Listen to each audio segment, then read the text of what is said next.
Berlin in the late 1970s was unlike any other city. Divided by the wall, its architecture and urbanism reflected the physical and social fragmentation of the time. It was in this setting, between the concrete blocks of Gropiusstadt and the train tracks of Bahnhof Zoo, that the story of Christiane F emerged. A raw, unfiltered portrait of a lost youth.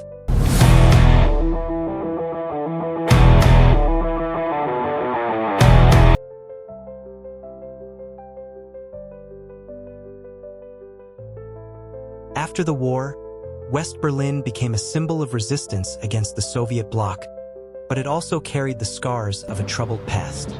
Modernist architecture, with projects like the Gropiusstadt housing complex, promised progress and functionality. Yet, over time, these spaces became isolated, disconnected, devoid of community life. Meanwhile, places like Bahnhof Zoo, a central transportation hub, became unexpectedly repurposed, a refuge for vulnerable youth.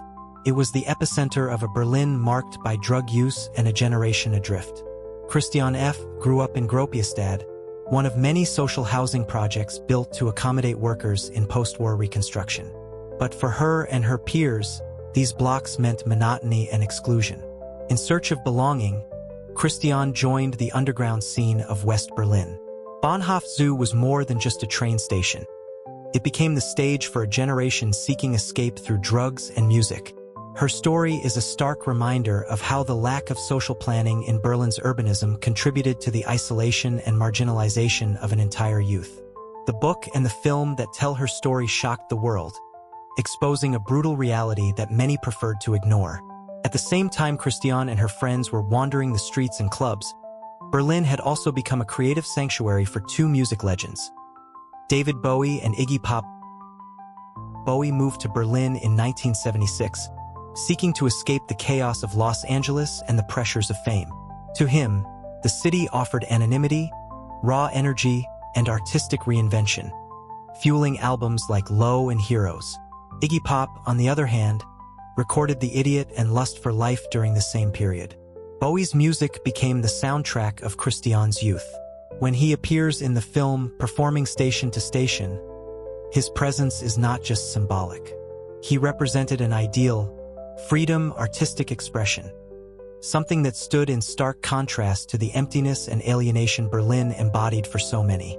While Bowie and Iggy Pop used the city as a space for creative rebirth, Christiane and her generation were fighting to survive. These two worlds, though seemingly distant, were bound by the same aesthetics and the raw, untamed spirit of Berlin. Berlin in the 1970s was a stage of contradictions, a divided city where modernity coexisted with neglect.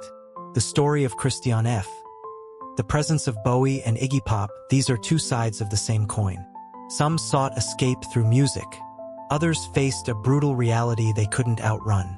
Today, Berlin is a transformed city, but its scars still tell stories. It reminds us that cities are not just backdrops. They shape and reflect the lives of those who inhabit them. If you enjoyed this video, subscribe to the channel for more stories connecting architecture, urbanism, and pop culture. See you next time.